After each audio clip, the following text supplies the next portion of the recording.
Hello everyone and welcome to 3 and Out, our weekly video discussing 3 Broncos topics.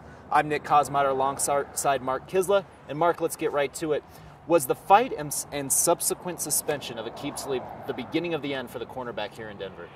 I don't think the fact that Talib got in a fight or that he got suspended will make a difference in terms of what the Broncos do with Aqib Talib going forward.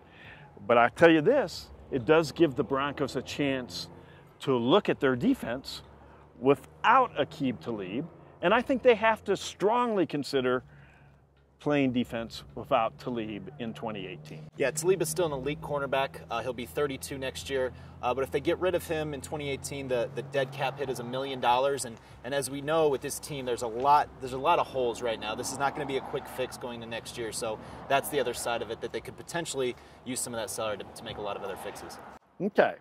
You talked about the holes on this team. Well, one of them, so we've heard, is quarterback. Eli Manning just got benched by the New York Giants. Seems to me there was a Manning that did pretty well in this town.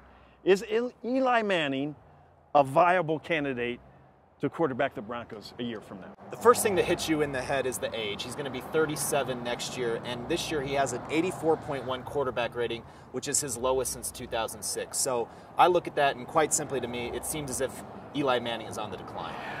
I don't think the Broncos are one quarterback away from getting back to the Super Bowl, unless that quarterback happens to be Aaron Rodgers or Tom Brady.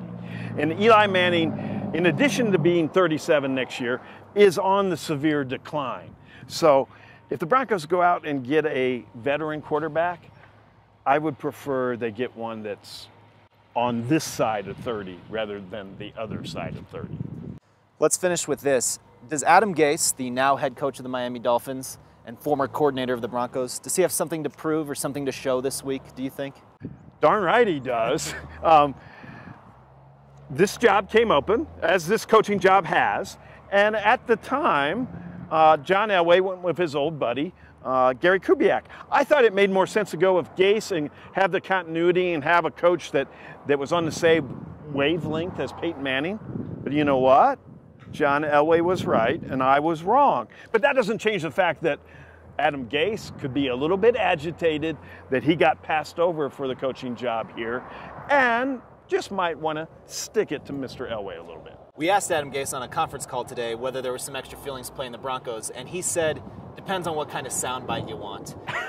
He said that before just kind of going with your boilerplate answer, and the reality is, I think if in a different situation, he might be licking his chops a little more, but the reality is the Dolphins have lost 5 in a row, so I think he's got plenty on his plate to worry about right now. 5 straight losses, 7 straight losses.